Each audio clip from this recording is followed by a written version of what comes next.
Hola, buenas tardes a todas y a todos.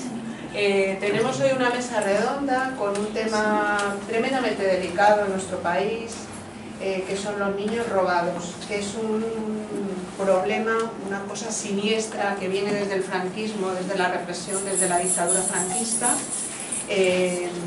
¿Os acordáis del juez Baltasar Garzón, que sacó ese inmenso documento donde él, como que fueron tutelados 30.000 niños? No se sabe el número exacto de niños que se dieron en adopción, se les quitaba a las mujeres republicanas que estaban en las cárceles, etc. Toda esa trama ha ido a lo largo del tiempo, pasó la posguerra, vinieron los años 60, 70, 80, y aquí seguía una trama, un negocio con el tema de los niños, ¿no? Entonces, estas personas que nos acompañan hoy aquí nos van a hablar de toda esta problemática, de su actividad, de sus reivindicaciones, y voy a ir presentando. Aquí a la izquierda tenemos a Marisol Soledad Luque, presidenta de Todos los niños robados son también mis niños, de su asociación. Luego, a continuación, Maricruz Rodrigo, presidenta de SOS Bebés Robados Madrid. Y por último, Ángel Casero, presidente de Adelante Bebés Robados. Entonces, ellos tres nos van a hablar de este tema tan siniestro, y creo que quieren comenzar con un vídeo, ¿verdad? Sí, vamos a comenzar con un vídeo que pertenece a una campaña de sensibilización y difusión social que hicimos en el 2015. La campaña se llama Bebés Robados, Justicia y Verdad, y lo hizo un gran amigo nuestro, un profesional, Pepe Frutos, que fue uno de los despedidos de Telemadrid y que a raíz de ese despido pues se encontró con más tiempo para dedicarse a lo que siempre le había gustado y siempre se había dedicado, que era a grabar temas importantes relacionados con la memoria histórica, y en este caso con los bebés robados. Dura muy poquito y yo creo que merece la pena que lo podamos ver. Estoy viendo que no sé si el proyecto está bien colocado. Vamos a ver. Sí, porque no sale ahí. Se pone un...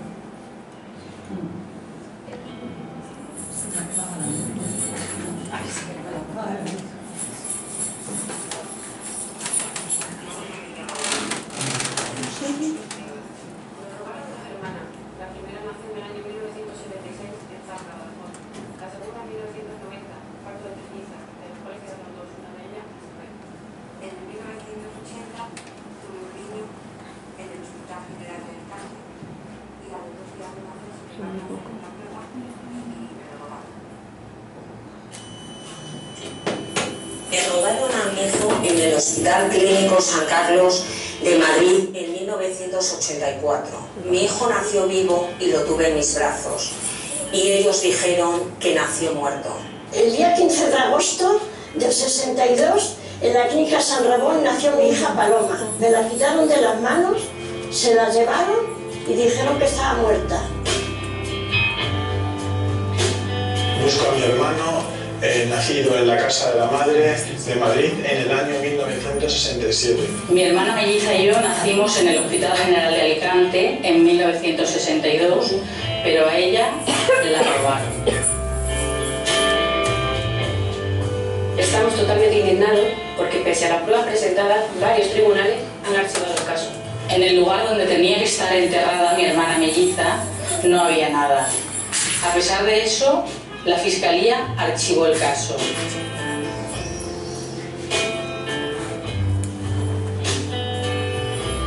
Archivaron mi denuncia con muchas irregularidades. Parece mentira, pero me han archivado el caso, pese a que en la caja donde estaba mi hijo, supuestamente, había un brazo de un adulto.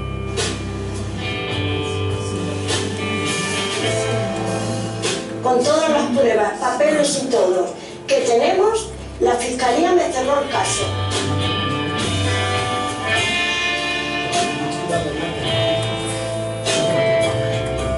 Es una vergüenza que esté pasando esto en España. Parece mentira que esto hoy día pase en España.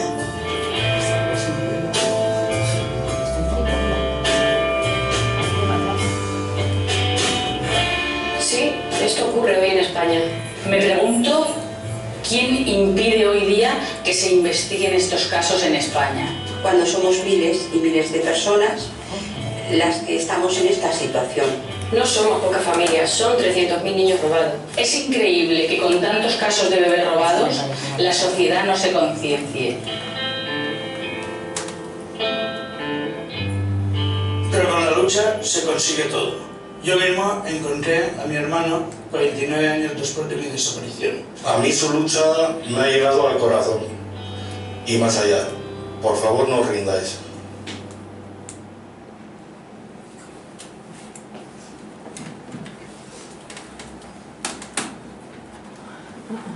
Estamos la luz, ¿verdad?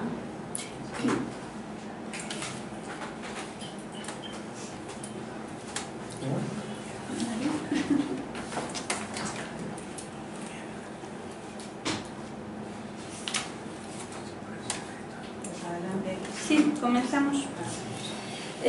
Bueno, pues buenas tardes, aunque ya nos hemos saludado antes. Y antes de nada, pues muchísimas gracias a la Asociación Vecinal Cuatro Caminos Tetuán, que es la primera asociación de todo el circuito que hemos programado que nos acoge y que, bueno, y que esperamos que no sea la primera vez que estemos aquí, sino que podamos volver para este tema o para cualquier otro. En el vídeo, y bueno, y antes también en la introducción, cuando Marian presentaba este tema y hablaba de los 30.000 niños desaparecidos, hay que hacer una precisión porque son 30.000 según el auto de Garzón, pero hasta el año 1952 únicamente. Después del año 52 los niños siguen desapareciendo. Y aunque aquí hay una estimación de los 300.000, es verdad que nosotras, ninguna de las tres asociaciones maneja esa cifra porque es una estimación, pero no es una estadística que se haya realizado y que podamos decir que exactamente son esos los niños desaparecidos. Lo que necesitamos es una investigación real y que pueda decir. Lo que sí sabemos es que hay muchísimas denuncias. Hay pues 2.100 denuncias, y de las cuales pues 1.500, cerca de 1.600 ya han sido archivadas. Ese es el dato que tenemos más cercano y más fiable, pero desde luego hay miles y miles de personas que no están denunciando, con lo cual son menos de los 300.000, todavía no podemos saberlo. Lo que sabemos es que son miles y miles. Bien, también como comentaba Marian, habría que decir que este problema no es algo que surge de hace 2 días, ni de hace 2 años, ni de hace 10, sino que es algo que surge en la guerra y en la inmediata posguerra, sobre todo con decretos que legitiman el robo de niños. En el año 40, en el año 41 hay decretos, leyes que dictaminan que se puede quitar los niños a las mujeres republicanas y que se pueden tutelar, lo puede tutelar el Estado, desapareciendo así cualquier rastro de sus apellidos y de su vinculación biológica con su familia de origen. ¿Por qué se produjo esto? Pues esto tiene que ver con una figura importante, desafortunadamente importante en aquel momento y después también, que fue el psiquiatra Vallejo Nájera. Este psiquiatra fue la base ideológica del régimen franquista. Fue el que dijo que como el marxismo provocaba taras psicosociales y enfermedades mentales, pues, y era una cuestión genética que se transmitía de madres a hijos, pues la única manera de poder evitar que esos hijos desarrollaran ese gen marxista era retirándolos de las madres, y así lo hicieron, y lo hicieron con casi 30.000 niños hasta el año 52. Después, mientras que esa etapa fue una etapa de clara represión política, pues en realidad eso no se cortó ahí en el 52, eso siguió produciéndose, y quizá ya no tanto desde un punto de vista de represión política, pero sí desde un punto de vista de otro tipo de represión. No es que fuera un negocio total y absoluto en aquella época, eso sí es verdad que fue más tarde ya en la democracia, pero en aquella época, en plena dictadura, claro, la represión en una dictadura no es únicamente política. Hay una represión social, hay una represión ideológica, hay una represión religiosa, lingüística y por supuesto una represión de género total y absoluta. En ese contexto dictatorial y heredero de esas, más que heredero, todavía muy vigente todas las teorías de Vallejo Nájera, pues pasamos de una época, de una primera época en los años 50, donde los hijos son arrebatados a las mujeres republicanas, a una segunda época que dura prácticamente toda la dictadura, donde pasamos del nacionalsindicalismo al nacionalcatolicismo, y son las figuras de poder, las monjas, los curas, los médicos, los funcionarios, en fin, todas aquellas personas que consiguen su puesto gracias a la relación ideológica con el régimen fascista, ¿no? Franquista. Es ahí donde, según muchos informes, entre ellos el informe que nos mandan habitualmente del Ministerio de Justicia, que nos lo mandan pues cada 3-4 meses, el último de hace un año, donde pone que la mayoría de los casos se producen en esta segunda década de 60, 70 y continúan en los 80. Bien, cuando sabemos que cuando termina la dictadura el problema no termina, continúa en los años 80, incluso hay casos de los años 90, y es importante decir que la primera ley de adopción en España fue en 1987, porque antes las adopciones se realizaban en ámbitos privados y siempre con alguna figura religiosa de por medio. En el año 1987, en esa ley, ya en su preámbulo, dice que esa ley se tiene que hacer y se tiene que elaborar precisamente para poner un poco de orden en los desmanes que había en estas prácticas de tráfico de niños. Es decir, que ya en el preámbulo de la ley se reconoce que eso estaba ocurriendo. Y después, en 1999, es cuando se declara inconstitucional por el Tribunal Supremo el parto anónimo. El parto anónimo, que era en principio algo que podíamos suponer un logro de la mujer, porque una mujer puede parir, no tiene, y si quiere dar en adopción a su hijo no tiene por qué quedar rastro de su nombre si ella no lo desea. Eso se dio la vuelta de manera muy perversa y es lo que soportaban como un argumento para no dar la identidad o los papeles o los documentos donde se podía ver la identidad de los adoptados que iban buscando su origen biológico. Y decían, no es que tu madre te dio, estaba sujeta al parto anónimo y no tenemos por qué darte información. Claro, eso esconde muchísimo robo de niños, porque es muy fácil decir, no te damos documentación porque tu madre no ha querido que te dijéramos quién era.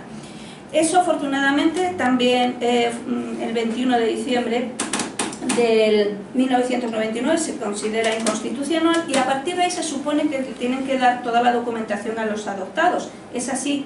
Pues no, pues tampoco. Hay serias trabas también para que los adoptados, que no sabemos, porque claro, no podemos decir todos los adoptados son niños robados, eso es una barbaridad, por supuesto, pero que ahora mismo, visto cómo están las cosas, un adoptado, hasta que no encuentra a su madre biológica, no puede saber con seguridad si es adoptado o es robado, porque incluso nos hemos encontrado con casos de adopciones totalmente regulares en los papeles, que una vez que han encontrado a su familia biológica, su madre le ha dicho que le habían dicho que había muerto. O sea que eso también hay que tenerlo en cuenta. Una vez que pasamos a la democracia, sí, efectivamente eso se convierte cada vez más en un negocio puro y duro.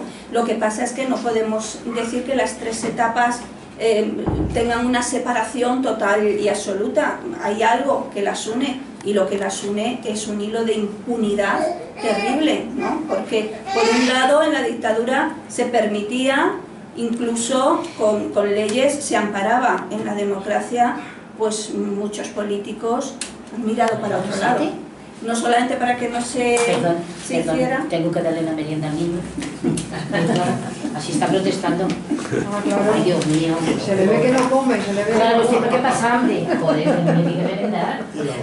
Eso luego lo cortas, Antonio, por favor. O no, porque de verdad, cómo estamos las madres que estamos y las familias desbordadas. Esto no ha cambiado tampoco, ¿eh? No, esto tampoco.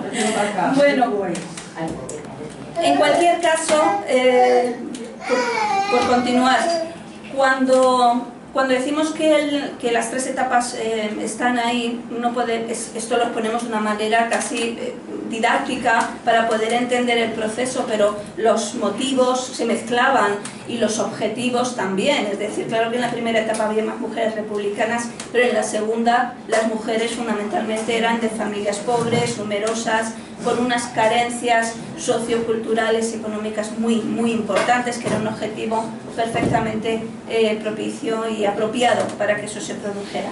¿Qué es lo que ocurre ahora en nuestro país a grandes rasgos? Bueno, pues ahora mismo, como os decía al principio, hay 2.098 casos en diferentes instancias, bien en comisaría o en fiscalía, perdón, o en juzgado. Únicamente han sido judicializadas 552, pero están en un limbo de lo cual no tenemos información. De lo que sí sabemos, según nos han informado, las únicas que están vivas, es decir, que se están investigando, son 5. De 2.098, 5. No hay nadie en la cárcel, solamente estamos esperando el juicio oral del doctor Vela, del que nos hablará Maricruz, porque es su asociación la que está llevando este caso, y desgraciadamente la persona que puede ir a la cárcel, que está a punto de ir a la cárcel, es una compañera nuestra de Almería. ¿Por qué motivo? Pues porque ella salió en los medios de comunicación exponiendo su caso y lo único que hizo fue dar el nombre de la monja que aparece en sus papeles. La monja se ha querellado contra ella. Y tan lenta que es nuestra justicia en nuestro país, pues ha pasado nada más que 1 año y pocos meses desde que fue denunciada, desde que fue investigada, desde que fue encausada y condenada. 1 año y escasos meses. Y ahora mismo pedimos el indulto, se lo pidió una coordinadora de asociaciones en la que nosotros en aquel momento estábamos participando, nuestra asociación. El indulto ha sido denegado por el Consejo de Ministros y fue denegado antes del verano. El proceso sigue adelante, la monja exige el cumplimiento de la condena y nuestra compañera ha sido condenada a pagar 3.000 euros de multa al juzgado, porque todos los delincuentes tienen que pagar una multa al juzgado y ella es una delincuente según la justicia de este país, y a pagar 40.000 euros de indemnización a la señora monja. Como no puede hacer una cosa ni otra, pues va a tener que pasar posiblemente 5 meses en prisión, a no ser que la jueza lo intercambie por trabajos a la comunidad. Ahora mismo está esperando la pobre mujer al requerimiento del juzgado para ver cuándo entra en prisión y ver cuándo el abogado puede hablar en su favor y cambiarlo por trabajos a la comunidad. Bien, todo esto que ocurre en nuestro país, parece que es que solo ocurre en nuestro país, porque no entendemos cómo es posible que nuestro gobierno no haga caso de las acciones que se están realizando y de las recomendaciones que se producen en el extranjero, en el ámbito internacional. Por ejemplo, todos los informes de los relatores de Naciones Unidas vienen a decir que este tema, junto con otros crímenes del franquismo, tienen que ser investigados y tienen que ser solucionados, y los culpables tienen que pagar por ello. Pero claro, el franquismo aquí no se ha investigado jamás, no se ha encausado jamás. Y bueno, y todos, no vamos a entrar en un debate político, después entramos si os apetece, pero esto tiene mucho que ver también con cómo se ha planteado nuestra idílica transición aquí en España. También tiene que ver con eso y con el pacto de silencio y con el no querer investigar todo lo que fue la dictadura. Y eso es así, nos guste o no nos guste. Pero volviendo a hablar de los organismos internacionales, no solamente Naciones Unidas, el Parlamento Europeo, su Comisión de Peticiones, vino aquí en mayo pasado, hizo un informe después de reunirse con instituciones como la Fiscalía General del Estado, el Ministerio de Justicia, con las asociaciones, hizo un informe contundente de 31 recomendaciones donde desde luego recoge todas las reivindicaciones históricas de nuestro colectivo. Vamos a ver si el gobierno hace caso y por lo menos alguna puede cumplir. todo, la Convención de los Derechos del Niño, todo, absolutamente todo está a favor nuestro de las víctimas, pero nuestro gobierno pues no hace caso de ellas. ¿Qué acciones reivindicativas estamos haciendo? Y con esto termino para dar la palabra a mis compañeros. Pues las acciones reivindicativas que hacemos, por un lado, están desde el ámbito judicial hasta el social y el legislativo. En el ámbito judicial estamos trabajando en lo que se llama la querella argentina contra los crímenes del franquismo. Estamos participando 5 asociaciones. Es una acción judicial que lo lleva la jueza María Servini de Cubría, y gracias a esa acción judicial internacional ha sido imputado el ginecólogo Abelardo García Balaguer, presuntamente relacionado con la desaparición de un niño en 1967. Y también estamos colaborando con la Amnistía Internacional en la querella que también se ha abierto en México. También se ha abierto con un caso de bebé robado y bueno, estamos trabajando también con ellos y poniéndonos a su disposición para todo lo que necesiten. Otra de las cosas que estamos haciendo las 3 asociaciones juntas, que también hablarán, solo lo voy a mencionar, son mociones de apoyo de los diferentes ayuntamientos para que nos den apoyo y amparo en este tema. En concreto, mi asociación ha colaborado en la elaboración de algunas leyes de memoria histórica en relación con el tema de los bebés robados, como en Navarra y en Valencia, y esa incorporación pues ha sido muy importante para después pensar también en la necesidad, y es donde estamos ahora en ese ámbito legislativo, en la necesidad de impulsar una proposición de ley estatal que dé un marco estatal no a las leyes de memoria histórica, que incluye el tema de los bebés robados, que también, sino a todas las víctimas de todas las comunidades autónomas, tengan o no tengan esas comunidades unas leyes de memoria histórica que incluyan o no incluyan el tema de los bebés robados. ¿Por qué? Pues porque este tema, cuando se roba un niño en el norte de España, por ejemplo, puede aparecer en Canarias. Es decir, que es que no es una cuestión de autonomía, es una cuestión estatal, que está perfecto que las comunidades autónomas lo recojan por la cercanía territorial con las víctimas, pero esto hay que darle un marco estatal. Y ahora mismo las 3 asociaciones, junto con la Red Argentino-Europea por el Derecho a la Identidad y algunas entidades de la Coordinadora Estatal de Apoyo a la Querella Argentina, estamos impulsando, fundamentalmente nosotras 3, estamos impulsando esa ley, esa proposición de ley, y estamos teniendo reuniones con todos los partidos políticos y esperamos que antes del verano pueda estar registrada y pueda entrar pues en la siguiente fase de debate y ojalá de aprobación cuando consideren los grupos políticos. Bien, bueno, pues entonces yo creo que con esto más o menos lo que hemos quedado en que yo os daba una visión general del panorama, de cómo estábamos, y ahora los compañeros van a hablar también de las acciones que estamos realizando en concreto, las 3 juntas o cada una su asociación. Ahora me toca a mí.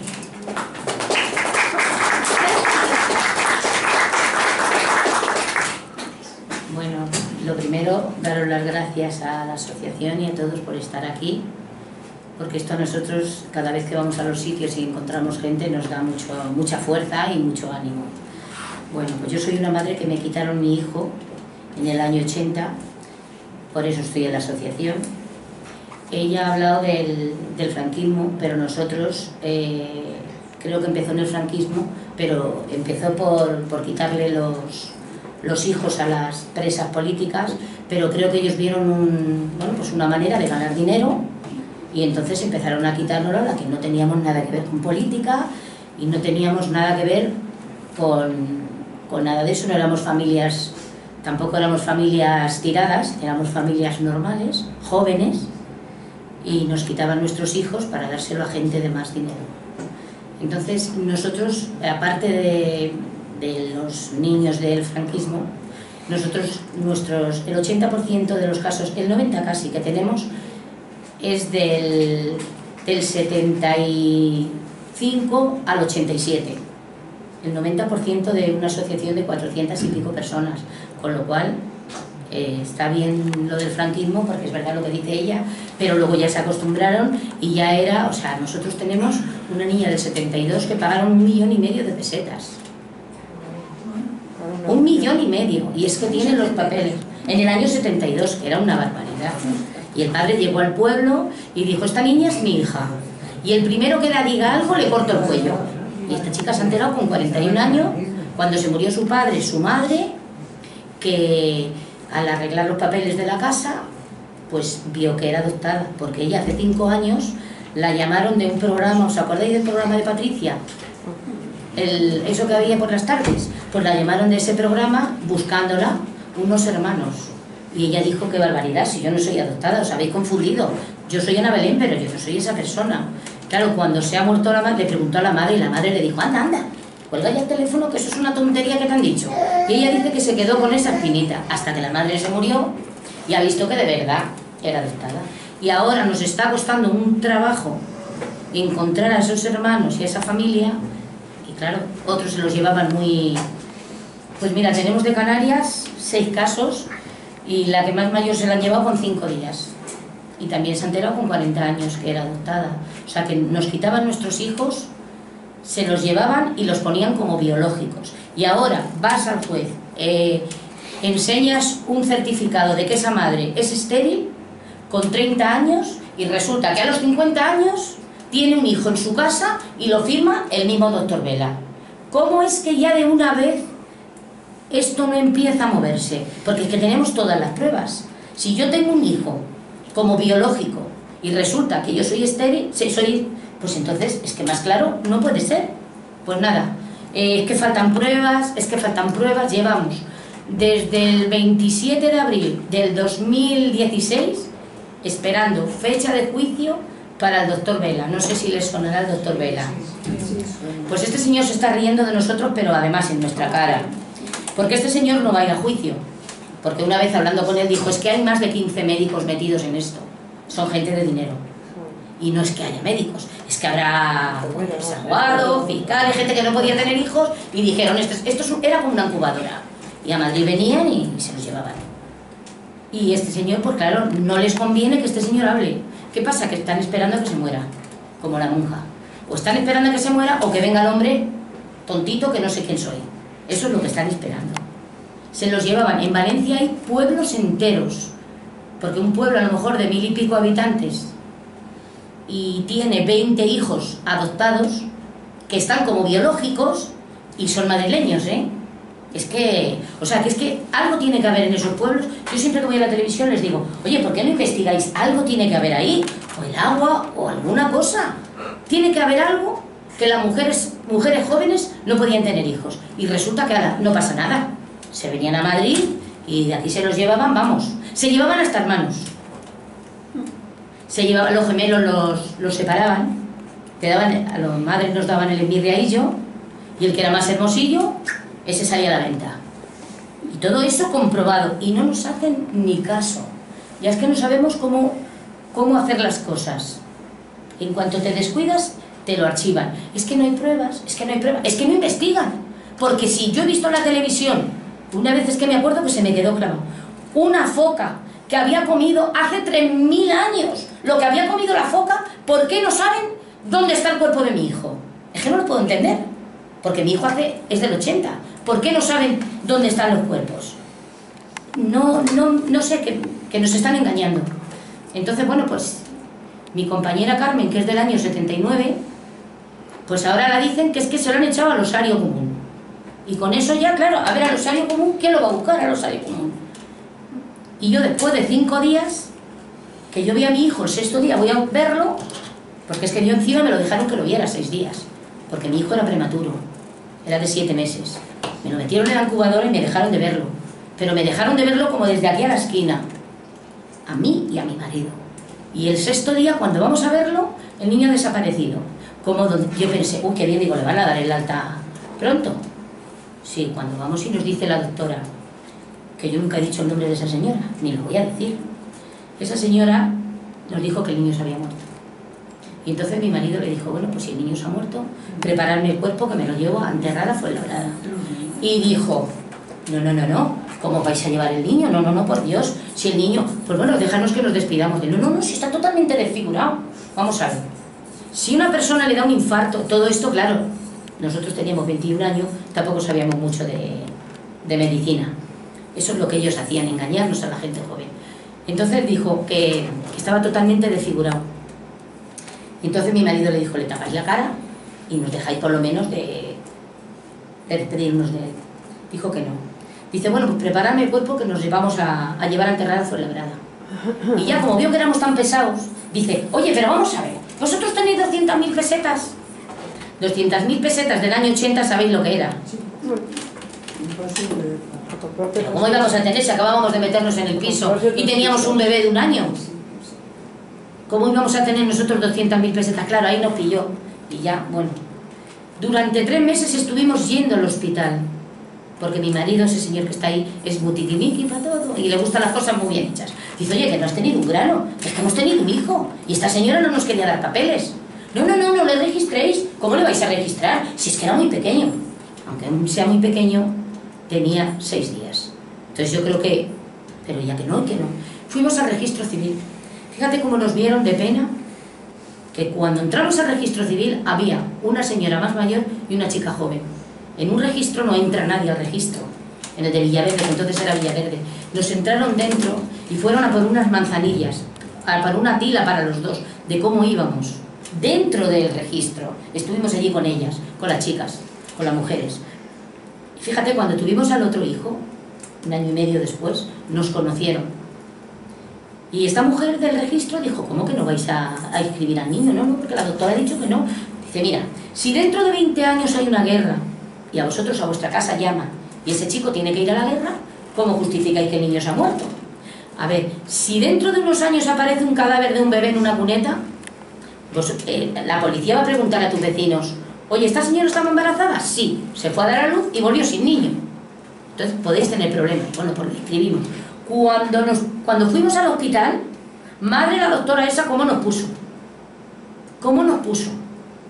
Claro, eso es lo que a nosotros, con el paso del tiempo, nos hizo pensar que algo pasaba. Y además otra cosa, dice, bueno, yo sí te voy a pedir un favor, que sigas trayendo la leche a la incubadora.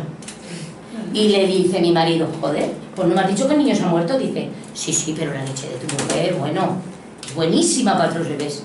¿Quién se cree que la leche de una madre, por muy buena que sea, en un hospital que está lleno de mujeres dando el pecho a sus hijos, va a ir una mujer que se le ha muerto su hijo? Pero eso, ¿quién se cree eso? Entonces nunca nos lo hemos creído. Y cuando empezamos a buscar papeles, pues pasó una cosa muy curiosa, que yo no había dado luz en ese hospital. O sea, yo se conoce que, porque lo tuve en el 12 de octubre, debe de ser que nació mi hijo en un puente, porque yo no tenía papeles. Hasta que empezamos, y ya cuando ya vio que era muy pesada, que ya fui 200 veces, pues entonces ya me dio papeles. Porque la señora esta no quería darnos ningún tipo de papeles. Y durante 3 meses venía mi marido de trabajar, fue el 12 de octubre, y decía, no preguntéis a nadie, vosotros cuando entréis por la puerta, preguntáis por mí, efectivamente. Como si viniera el rey, igual. Llamábamos, oye, la doctora tal, sí, en un momentito recibe. Nos comía un poco el cerebro para casa. Durante 3 meses, hasta que nos dio unos papeles, que efectivamente hemos estado 30 años callados. Y ahora esa señora, yo cuando empecé a investigar, pues seguía en el 12 de octubre. Pero ha sacado un paso para la paz. Es igual, yo sé dónde está. Y sé dónde vive y sé todos sus pasos. Pero yo, aunque os creéis que no, todavía creo en la justicia. Parece una cosa de chiste, ¿no? Pero yo espero que algún día, y me gustaría tener un careo con ella, que me diga la verdad. Y bueno, somos una asociación con un montón de personas, tenemos muchos adoptados ahora, porque al principio, ¿verdad?, éramos solamente madres y hermanos. Porque los adoptados les habían dicho que éramos prostitutas.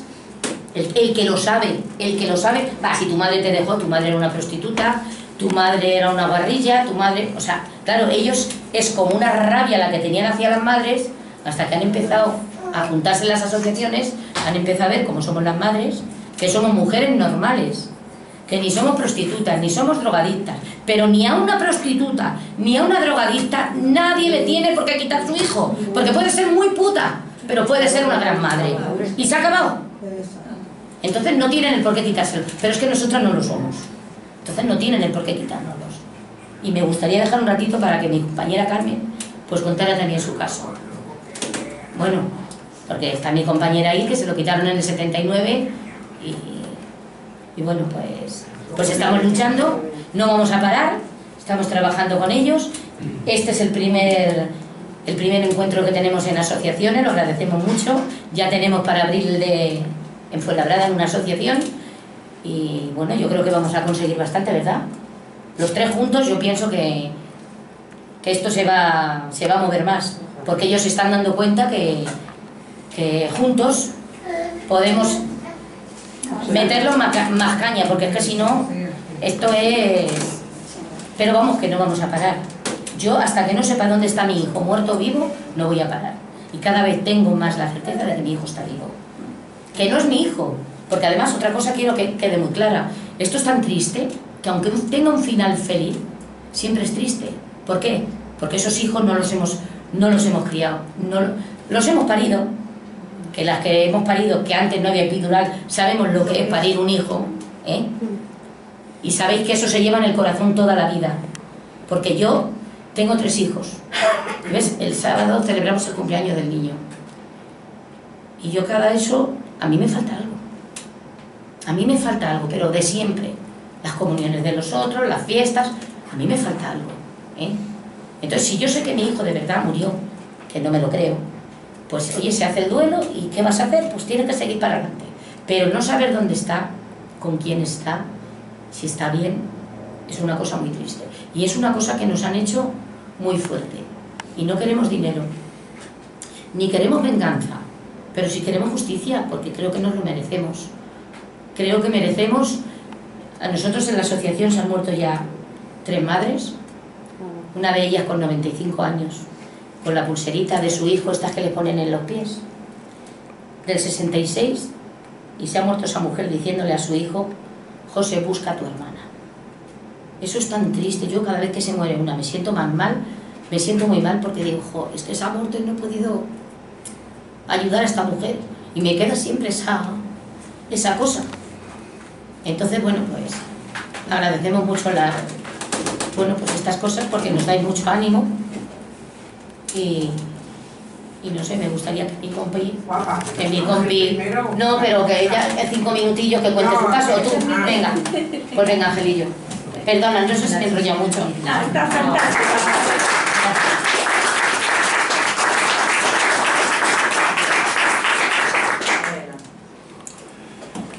Bueno, pues yo voy a leer una carta que es otra de las actividades que hacemos nosotros. Informamos a todos los universitarios que hacen un trabajo sobre bebés robados, y nosotros pues ahí colaboramos con ellos, con cualquier estudiante, ¿no?, de audiovisual o que quieran hacer algo en colaboración de bebés robados. Y entonces la escribí el otro día y me parece que es muy completa y os lo voy a leer. Te digo: hola Carla, disculpa tanta tardanza en responder tu cuestionario. Mi nombre es Ángel Casero Hernández y soy el presidente de Adelante Bebés Robados. Te cuento un poco mi caso. Estoy buscando a un hermano nacido en la casa de la madre del año 67. A mi madre la durmieron y sin ningún motivo aparente, porque ella estaba de parto y no la atendían cuando mi madre pedía ayuda. Una monja la puso la máscara de oxígeno y le debieron de poner alguna droga. En esa época utilizaban el pentatol. El pentotal. Pentotal. Eso yo he puesto ahí. Y con eso las dormían. Lo extraño que la monja era de los servicios sociales y fuera la que le puso la máscara. Al despertarse le dijeron que su bebé había fallecido. Mi madre decía que la abandonaron y que el niño se había asfixiado por negligencia. A mi padre no le dijeron que se quedara y le enviaron a casa. Cuando fue al hospital, un médico le dijo que nació con 2 vueltas de cordón al cuello y le enseñaron un bebé de unos 5 kilos, muy grande, de lo normal, más de lo normal. La cosa se quedó así porque los engañaron. Luego después he conocido otras personas que vieron ese mismo bebé. En el franquismo hubo muchas adopciones y también muchas desapariciones, y en su gran mayoría, hasta los años 50, eran familias vinculadas con la República, con el fin de reeducar a esos niños en el catolicismo y afín al régimen franquista, para eliminar todo gen rojo. Era una forma de represión y una técnica nazi traída a España por el general psiquiatra Antonio Vallejo Nájera.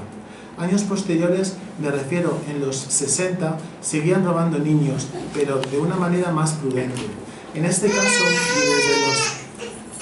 desde que los religiosos entraron en las instituciones públicas y hospitales, tanto públicos como privados, actuaban con tal impunidad y con el pretexto de librar al bebé del hambre, del pecado y de la penuria. Robaban a esos niños y los cedían a familias poderosas, afín al régimen y a las católicas, es decir, a la Iglesia. Existieron unas cuantas asociaciones dedicadas a las adopciones. Era legal las adopciones privadas y las donaciones de dinero, que eran hasta unas 200.000 pesetas. Asociaciones del tercer sector como las religiosas y asociaciones como la EPA, Focolares, María Madre, Tu Casa, etc.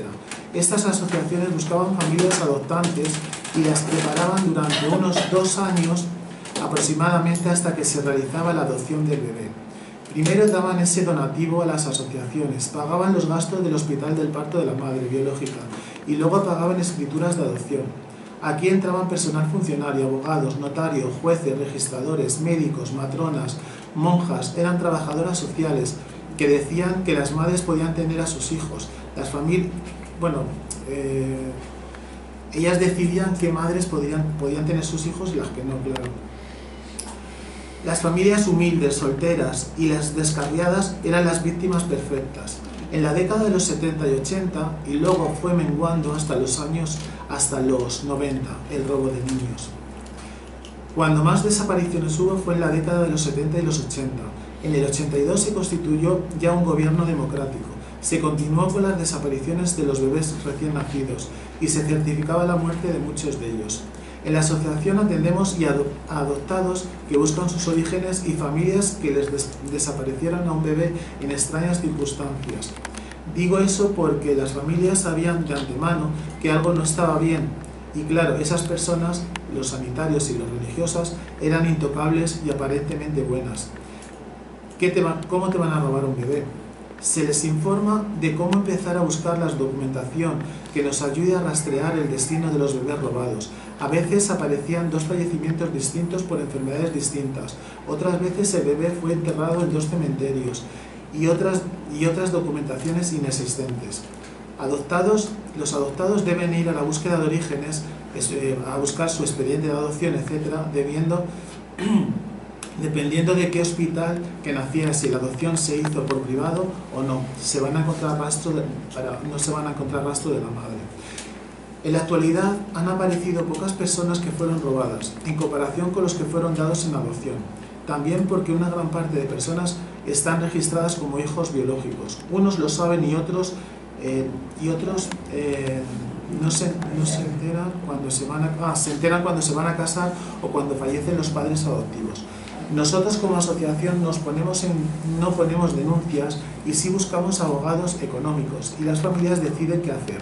En la actualidad hay más de la mitad de las denuncias interpuestas en juzgados y fiscalías y casi todas han sido archivadas. El gobierno no toma interés y cada vez las familias somos reprendidas por los jueces con condenas abusivas como la de nuestra compañera Ascensión, por decir públicamente el nombre de la monja que participó en su adopción. Archivos injustos, no se buscan pruebas y la mayoría son archivadas por falta de esas pruebas. Pocos fiscales buscan condena a culpables, como el del doctor Vela, que están esperando a que fallezca y cierren el caso, o la muerte repentina de Sor María. Las familias somos las que corremos los gastos de abogados, juicios, recursos, y otros recurren a los abogados de oficio por falta de recursos económicos. Nuestras madres también se mueren y nunca van a conocer a sus hijos robados, en un país que impera la impunidad de los culpables. En Madrid puede haber unas 200 o 300 denuncias y otras todavía están sin poner. Hay muchos casos sangrantes y a veces se inventan las pruebas para poder archivar las denuncias y se manipulan los ADNs para que se archiven. Es muy triste por lo que estamos pasando las familias. Creo que te he respondido a todas las preguntas y deseo que tengáis suerte en vuestro trabajo y podáis dar voz a las víctimas. Muchas gracias. Yo quiero decir una cosa antes que se me olvide. Nosotros hacemos, aparte de las denuncias y todo, luego hacemos un seguimiento a las personas, porque la verdad es que, sobre todo los adoptados, que parece que son las madres las que más sufrimos. Yo antes era egoísta y lo pensaba, pero cuando he empezado a conocer adoptados, no. Porque es que ellos, si tú te enteras con 40 años que estos señores que los has querido con locura te han estado engañando y resulta que no sabes quién es tu madre, es muy, muy tremendo. Y hacemos por hospitales, por ejemplo el sábado tenemos el hospital de Santa Cristina. Tenemos a lo mejor, no sé si irán por lo menos 40 o 50 personas, porque Santa Cristina hay muchísimos. Entonces va el abogado nuestro, nosotros tenemos un abogado y va el abogado, no sé si irá el médico, me está dando miedo, por si acaso le tiran de los pelos. El Garrido Lestache, que me ha llamado, se ha ofrecido ahí, pero me da miedo, porque, ¿sabes? ¿Le conocéis? No, hace muchos años. El Garrido Lestache era el rey el médico de los reyes. Y el hombre se ha ofrecido para ir, pero me da como miedo, porque no sé cómo lo tengo que pillar. Entonces cada mes y pico, 2 meses, se hace de hospital nuevo. Y este sábado nos toca Santa Cristina, lo que ha tocado. Y bueno, me gustaría que mi compi os contara... perdón, Angelito. Es que he leído la carta que le he escrito a la SAE, luego hemos colaborado con otros universitarios. Y luego aparte, pues, voy a una parte que estaba contando de los adoptados que nos está haciendo aquí en la Comunidad de Madrid es el buscar a la madre biológica, porque lo que es en el Instituto del Niño y la Familia, lo único que tenemos son los datos, porque lo han encontrado en los hospitales, y a estas personas no les dicen, no hacen el seguimiento, ¿no? El otro día cuando tuvimos la reunión en la Consejería de Sanidad, pues se lo dije yo a los encargados y a la subdirectora de allí de la Consejería de Políticas, Familia y Niño, infantil, cada año lo cambian, cada vez que sale. Y entonces les dije que claro, que tú les das los datos a estas personas para encontrar a su madre, pero luego ellos qué hacen con esos datos, si es que ¿dónde lo van a localizar? Si ellos, por ejemplo, tienen la institución esta que es el INE, Instituto Nacional de Estadística, donde están todos los empadronamientos, allí fácilmente se les puede encontrar a estas personas, a estas madres. Luego, claro, ellos dicen que bueno, que habrá madres que no quieran saber nada de sus hijos, pero los hijos tienen interés, ¿no?, por saber quién es su madre y cuál fue su origen biológico. Tienen una serie de preguntas que yo creo que se lo merecen, ¿no? Entonces, yo estuve hablando con ellos, digo, me parece muy bien que les dais los datos de la madre, pero ya que el instituto hace de mediación, tienen psicólogos, tienen gente que pueden ayudar a estas personas, y en la actualidad pues no lo llegan a hacer, porque nosotros ya en poco tiempo hemos conseguido hablar con 2 madres. Esta última me cuesta un poquito más porque tiene 75 años y esta señora pues es como, digamos que tú ahora le dices que hay un hijo del año 81 que quiere conocerte y quiere saber y me lo niega, ¿no? Entonces, bueno, estoy un poquito de contacto a ver de qué manera podemos conseguir de que esta mujer reciba a este chico. Y entonces nos encontramos con ese problema porque nosotros no somos ni psicólogos, no somos personas especializadas en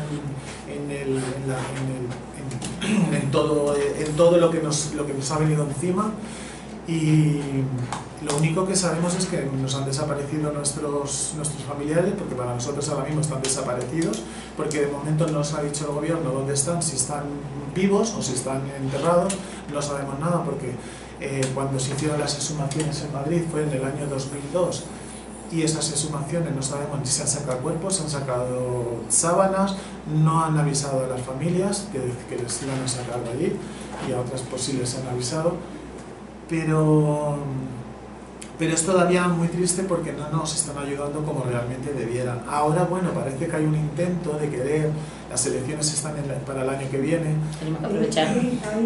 Tenemos que aprovechar. Y entonces el gobierno de momento no mueve cabeza. No mueve. Eso sí, que aquí en la Consejería de Sanidad, aquí en Madrid, en la Asamblea de Madrid, como se aprobó una proposición no de ley que propusimos las 3 asociaciones al Partido Socialista de la Comunidad de Madrid, y se aprobó por unanimidad por todos los grupos políticos, inclusive los del Partido Popular, y el Partido Popular pues se ve en esa obligación, ¿no?, de querer hacer, de llevar toda esa proposición por un real decreto, ¿no?, ahora le llaman ¿cómo se llama?, un comité de seguimiento, ¿no? Comisión de seguimiento. Comisión de seguimiento de archivos. Y entonces, pues lo que no queríamos nosotros, que era volver otra vez ir a la calle de la Bolsa, como está el Ministerio de la Justicia, de sustracción de menores, posible sustracción de menores y tal, que hay una oficina allí donde nos están registrando a todas las familias, y de hecho nosotros estamos en contra porque no están haciendo nada y solamente sirve un poco para ver, para controlarnos un poco a las familias. Sí, pero algunas veces dan. Bueno, dan, pero yo llevo 2 años y todavía no me han dado nada. Entonces, entonces quieren que sigamos por ese filtro, ¿no? Es un filtro, el de la calle de la Bolsa. Otro filtro es el Instituto del Menor de la Familia, que ellos a su vez tienen que solicitar esa documentación en el archivo regional, que es donde está toda la documentación de estas personas, y bueno, pues ahí es otro filtro. Entonces nos vemos ahí como impotentes, ¿no?, de no saber qué hacer, porque si tú denuncias, al final hay represalias contra los propios denunciantes. Si yo digo que a mi hijo me lo han robado y resulta que encuentran un cuerpo en otro hospital, que no es en el hospital donde tú has dado a luz, y de repente te dicen que si son las pruebas, tú les solicitas que te den esos restos para tú poderlo enterrar, solamente para poderlo enterrar, porque luego tú si quieres hacer las pruebas porque no te fías de lo que nos están dando, ni eso tampoco. Y encima le dicen a la señora, usted, su cuadro de búsqueda, esos cuadros de búsqueda que estamos poniendo que busco a mi hijo tal, elimínelo de las redes sociales, porque usted, su hijo está muerto y está enterradito y bien enterrado. Y el hospital se niega a devolverles sus restos porque dice que pertenecen al hospital. Entonces, son cosas y son casos que es que nos estamos quedando, y que es una injusticia lo que estamos padeciendo, y que aquí no se está haciendo nada. Ya por parte de la justicia nos tenemos que olvidar, porque dice, bueno, vale, sí, le vas a entregar la documentación a las madres, todo el historial médico, pero se va a quedar ahí, es que no vas a conseguir más. Entonces lo importante es ayudar a los adoptados, y luego los adoptados, que ya hay muchos, cada vez hay más que están saliendo a la luz, pues se les están muriendo las madres adoptivas, y por no hacerles daño ellos quieren saber cuál es su origen biológico. Y entonces es ahí donde nosotros tenemos que incidir, ¿no?, en que esas personas quieran buscar a sus familias biológicas, que se hagan la prueba de ADN para que nosotros podamos cotejar, ¿no?, con las familias. No tenemos dinero, no nos dan dinero, el gobierno no empeña ni un duro ni para hacer las pruebas de ADN, porque encima hay un instituto de toxicología, de ciencias forenses y toxicología, que hace pruebas de ADN cuando hay casos de asesinatos y tal, y a nosotros no se van a gastar ni un euro. Nosotros tenemos que darle las pruebas de ADN, que nos lo hemos gastado nosotros en laboratorios privados, y luego ellos hacen. Que aparece un posible, pues luego tenemos que pagar 200 euros cada persona para que nos hagan el resto de los ADNs. Y si está luego judicializado, a lo mejor ahí no lo hacen gratis. Entonces es una vergüenza. Pues nada, estamos. ¿Queréis hacer alguna pregunta o queréis...?